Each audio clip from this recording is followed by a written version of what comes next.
Did you know that when you're standing in line at the airport waiting to get your baggage checked, that actually is connected to the aft ventral air stairs on the Boeing 727?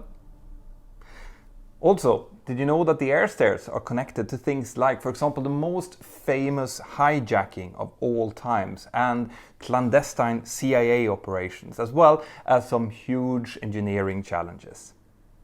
Well, that's what we're going to be talking about today as we enter the world of the air stairs and why we don't see them at the back of the aircraft anymore. Stay tuned.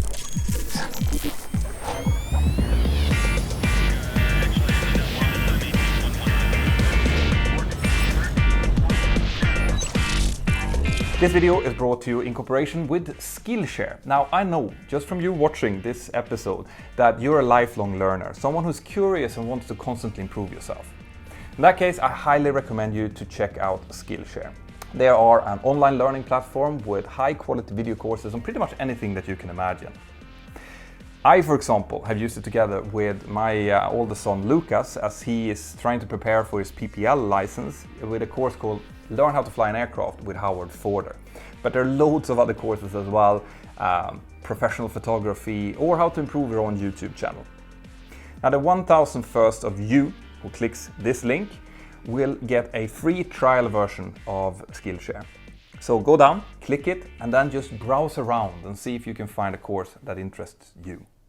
Okay guys, this is an episode that I had no idea I was going to love as much as I do. Okay, this all started in the beginning of the week actually, where a person on Twitter contacted me and asked, Peter, why is it that we don't see these fantastic aft ventral air stairs on aircraft anymore? We used to see them all the time, now they seem to be nowhere. Why is that?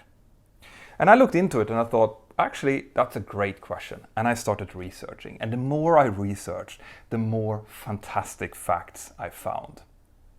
So what we will do in this episode is I'm going to go back and start with the earliest version of air stairs, okay? And then we're going to move forward through the history of the air stairs, through the different models used, and we're going to go through one of the most famous crime stories in aviation history. And at the end, I will tell you why we don't see them anymore. So make sure that you stay tuned throughout the episode. Now, the first aircraft that I could find that was utilizing air stairs was the Convair 240 and the Martin 202. These were aircraft that came just after the Second World War, right?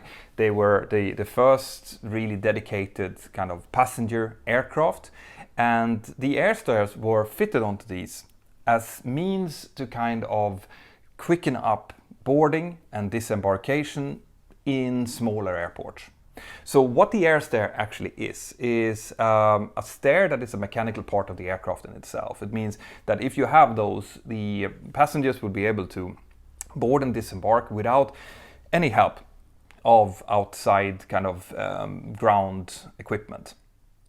So this is something that the airlines really liked, because even though the early versions of these air stairs were really heavy and took up quite a lot of place, the fuel economy wasn't so much a factor as the handling was.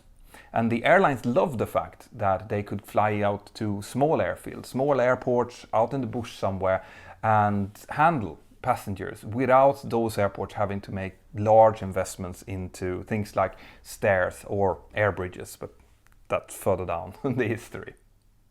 So as these early Convairs and Martins started to become obsolete, there were new aircraft coming onto the market. The BAC 111, for example, was also equipped with air stairs, both in the front and what we call the aft ventral air stairs, which are the ones coming out of the tail of the aircraft. And following the BAC 111, we started getting into the bigger jet aircraft. So one of my personal favorites, the Boeing 727. Now, on the Boeing 727, the aft ventral air stair had a couple of different jobs actually. So first of all, it was once again a means to get passengers on and off the aircraft, and passengers loved this air stairs because it allowed them to get out on the apron, walk around this beautiful aircraft, and then in under the beautiful T-tail and into the lovely cabin inside. But on top of that, the air stairs was also an emergency exit, right? As you started to have more passengers on board the aircraft, there was a bigger need for emergency exits to be, let people out quickly. And also, on the case of the 727, since it had all of its 3 engines in the back, it had a tendency during loading to kind of tilt backwards. And the aft air stair was actually constructed in a way where if the air stair was extended, then you could use the hydraulic arms and you kind of click them into a lock position where the air stair became an anti-tipping device. So in the early versions, the 727-100, it was part of the walk-around for the second officer to make sure that before boarding started, they were out and those were properly locked into position. Now, another feature on the 727 was that the whole air stair mechanism, of which the 4 first steps of the air stairs was actually part of the aircraft superstructure, and then the last remaining 10 feet of the air stair was part of kind of a pivoting air stair structure. They were all situated outside of the aft pressure bulkhead. So this meant that the whole air stair structure was outside of the pressurized cabin.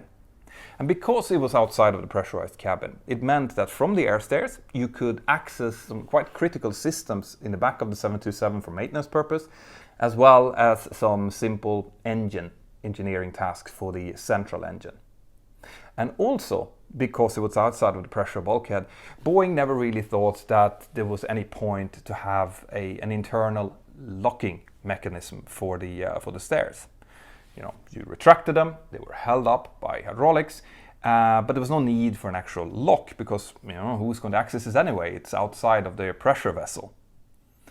And because of this feature, and because there was never any inside lock attached to it, it drew the attention of the US military and the CIA. Because the CIA in the 60s were looking for ways to sometimes drop agents and material during clandestine operations. That means that, sometimes they were flying over countries where, the military couldn't fly, but civilian airliners could fly. And because the 727 was a civilian airliner, and it had this ability to drop the aft air stairs in flight, it could be used in this way. And in fact, during 1968, there were quite a few tests done over Thailand where the CIA was using the 727, and they actually bought 3 727 under their front airline, Southern Air Transport. They used those to test out how to be able to safely drop parachuting soldiers or agents or even cargo from it. And they found out that if you flew the 727 with flaps 20 selected and an airspeed up to a maximum of 140 knots, well, in that case, you could actually do this safely. So we don't know how many times the CIA actually utilized this and where, obviously that's classified, but we do know that these tests were attempted and that they were successful. And in fact, the 727, if you converted the steps into kind of a railing system instead, it was actually quite effective for dropping cargo. And this leads us into the most famous hijacking in all of aviation history. On Thanksgiving Eve, the 24th of November 1971, a man who called himself Dan Cooper bought a one-way ticket from Portland to Seattle with Northwest Orient Airlines. Mr. Cooper boarded the aircraft together with all of the other passengers, and he took a seat in the very last row on the right-hand side in the middle seat. The aircraft taxied out, took off, and just after departure, Mr. Cooper dinged the cabin crew. One of the cabin crew came up to him and he quietly gave her a note. Now, at the time, and really nowadays as well, it's not uncommon for flight attendants to receive notes from gentlemen. So she didn't think much of it, she just put it in her purse. But Mr. Cooper dinged her again and told her that you should really look at that note because I am carrying a bomb with me. Now obviously that caught her attention and Cooper told her to sit down next to him and she asked him if she could see the bomb. Cooper opened his bag, and she could look inside and see that there were indeed what looked like 8 cylindrically formed tubes together with a battery and some isolation. So it looked like a real bomb. The cabin crew took this message and looked at the note. Now we don't know exactly what it said in the note. The note disappeared, but we do know that he wanted $200,000 in used American currency, as well as 4 parachutes and access to this aircraft fuel. Now the aircraft, you guessed it, is a Boeing 727. The flight attendant brought this note up to the flight deck. Flight deck read the note. They forwarded the information of the note to ground control, and ground control started to try to gather this ransom. Turned out that in Seattle there was a bank who had what's called a ransom set, like a package of money that is prepared in the event of something like this, where someone calls for ransom. Now, the importance of that is that every single note inside of that ransom package had been photographed and catalogued, so in case it would resurface somewhere later on, it would be easier to track it. So that package was brought to the airport together with some parachutes from the local parachuting club, and the whole ordeal took about 2 hours, during which the 727 was circulating above Seattle Airport. Flight crew didn't tell the rest of the passenger what was going on. They said that it had a small technical issue, and that's the reason for the delay. And during this delay, Cooper was chatting with one of the flight attendants. He was being very polite. He was dressed in a white shirt, black pants, some loafers, and he just looked like an ordinary guy in his mid-40s. During the chat, he was saying, he was making comments about what was happening below on the ground, and he made reference to a local Air Force base, for example, so it seemed like he knew his way around the area. Eventually, the aircraft landed in Seattle, and Cooper asked the crew to please taxi to a remote part of the apron that was well lit. He told the pilots to tell the passengers to put their window shades down, reason for this being that he was afraid, probably, of snipers. And once they got down on the ground and parked where Cooper wanted them to park, the station manager came out with the 4 parachutes and the ransom money to the aircraft and loaded it up through the aft ventral air stairs. Now you might ask yourself, why would he need 4 different parachutes? The fact is that he had probably thought this through, and if he was asking for 4 different parachutes, it would likely be so that the people on the ground thought that he might actually take a hostage with them, and that is going to decrease the chance of them tampering and trying to destroy the parachutes to kind of, kill him, basically. Once Cooper had received the money and the parachutes, he let all of the passengers go off the aircraft, as well as some of the cabin crew, and left on board was only the 2 pilots, 1 flight engineer, and 1 senior cabin crew. So now Cooper is starting to talk to the flight crew, and he started to tell them what his plan is. And he tells them that he wants the aircraft to be fully fueled, to set up a course down towards Mexico City, and he wants them to take off with the aft air stairs open. He wants them to fly with the gear down, with the flaps at 15, at a maximum of 10,000 feet and unpressurized, and try to keep the speed as low as possible. All of these very strange demands, obviously, but makes sense if you are planning to actually jump off the aircraft. The pilots told him that with that configuration they won't have enough endurance to reach Mexico City, and they decided that maybe we'll do a fuel stop in Reno. Cooper agreed to this, but they had several different airports in mind when it came to where to stop and refuel, and it didn't seem like Cooper really cared which one they chose, which is strange if you think about him wanting to jump out, because a different track obviously is going to put him in a completely different spot. Anyway, Cooper wanted to take off with the air stairs open. The Northwest Airlines said, no, we think that's dangerous. And Cooper then curiously responded that, no, it's not dangerous.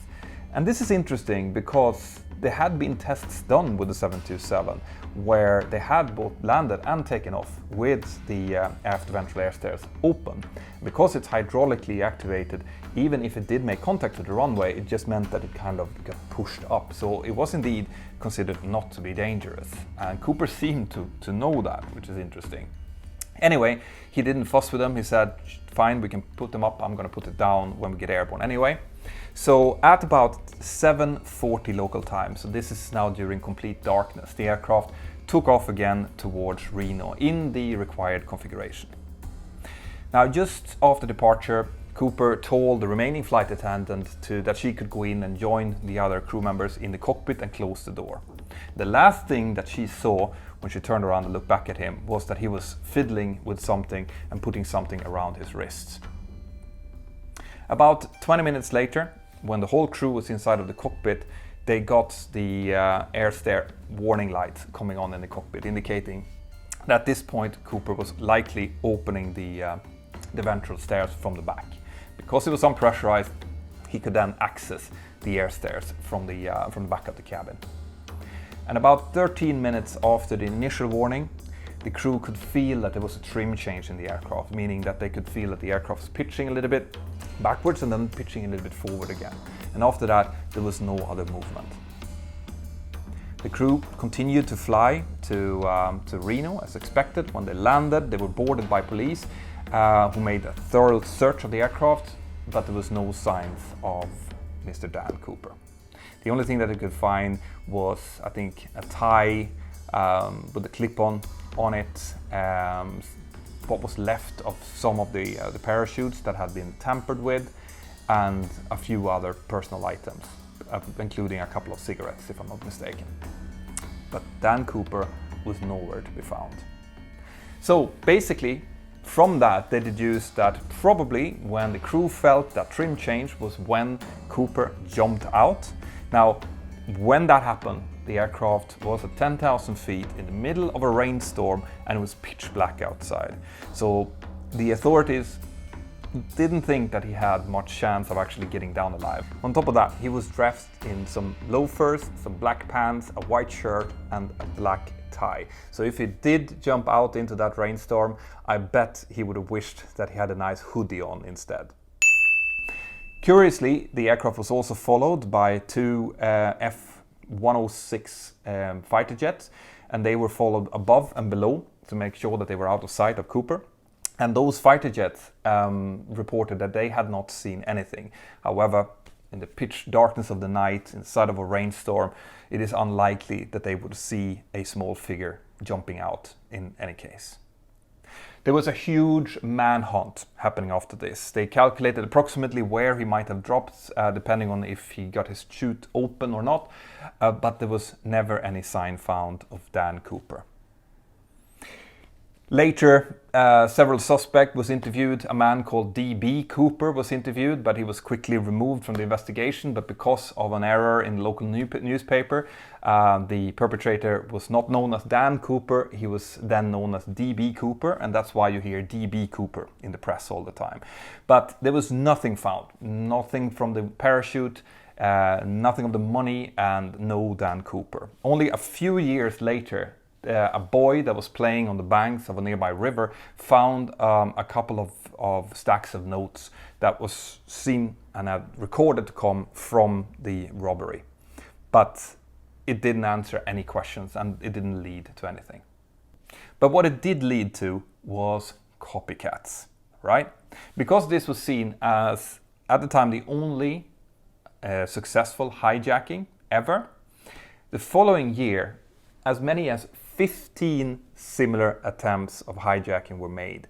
People were carrying guns, they were carrying fake bombs, and they all did the same thing, which was to board a Boeing 727, threaten the crew, get money, take off again, and then jump out. The curious thing though is that most of them actually did jump out and they did survive, even though they were almost immediately caught by the police. But it did show that there was a possibility that Dan Cooper might have actually survived the attempt. The FAA though was not impressed. As you might expect, they did not like, these copycat crimes happening over and over again. So what they did was that in 1973 they started using the first passenger bag screening. So from 1973 onwards, passengers were required to show what they had in their bags and on their person before they were allowed to board an aircraft, and that dramatically reduced the number of knives and pistols and guns and bombs that was taken on board. But on top of this, the FAA also told Boeing that it's not good enough to not have any kind of locking mechanism. You have to make sure that this aft ventral door cannot be opened in flight. And Boeing looked at the problem. They weren't really into trying to make some really complicated locking mechanism. So one of the engineering team actually came up with an ingenious idea to solve the problem. And what they came up with was to be known as a Cooper Vane. What a Cooper Vane actually is, and this was not only used for the Boeing 727, it was later used for both the DC-9, the MD-80 and the MD-95. It is a vane that is sitting perpendicular to the aircraft. Connected to the vane is a small metal plate. That metal plate is spring-loaded to keep the vane in a perpendicular position. That works fine on the ground, but as soon as the aircraft starts rolling and starts building up speed, the wind pushes the vane and that pushes the plate over the door. So as long as the aircraft is in movement, that plate will keep the door from opening. As the aircraft lands, slows down, the spring-loaded plate will start pushing the vane back into the original position, and that will then unlock the door. A really, really simple but very effective solution, once again called a Cooper Vane after the robberer. So what happened to the air stairs then, and specifically the aft ventral stairs? Well, they were actually continuing to be used for some of the more modern aircraft as well. The DC-9 had them, the MD-80 had them, the MD-95 had them, but the difference on the DC-9 and the MD-80s and forward was that they were both used as air stairs, but the emergency exit was not actually the air stairs. The emergency exit was connected to the tail cone. So if an emergency were to happen and you needed to exit the aircraft really quickly, instead of running down the stairs, you could just pull a lever inside of the aircraft that would make the tail cone of the aircraft fall off. Now, the tail cone was shaped in a way that if it fell to the ground, it would immediately roll to the side and it would pull out an emergency chute so that you could jump out on the emergency slide down to safety. On those aircraft, that catwalk that you needed in order to run out and jump down the slide, it actually folded up into the roof of the aircraft when the aft ventral stairs was used. And this is just a feat of engineering. Anyway, the emergency exit was also there on the latest in that series of aircraft, which was the Boeing 717. But when asked if the airlines wanted the aft ventral air stairs as well, they actually turned it down. At this time, the use of external steps and the air walkways going out to the aircraft was used almost everywhere. So there was no really any need for these stairs anymore, which was quite heavy and cost a lot to actually carry with them. On top of this, the more modern aircraft, the bigger aircrafts, stopped using the engines towards the back of the aircraft. They started putting them under the wings instead. That makes the aircraft higher. The higher the aircraft becomes, the longer of an air stair you will need and the more it will weigh. So it just became economically impossible to fit aircraft with those anymore.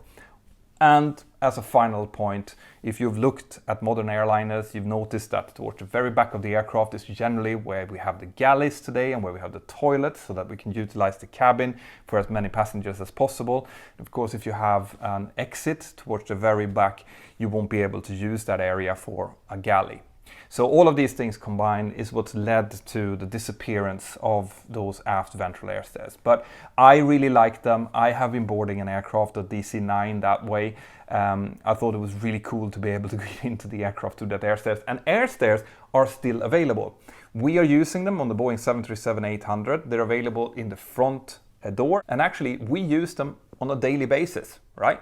When we fly to smaller airports, we still use the air stairs, and because our passengers tend to be boarding from the ground instead of using those air walkways or fingers.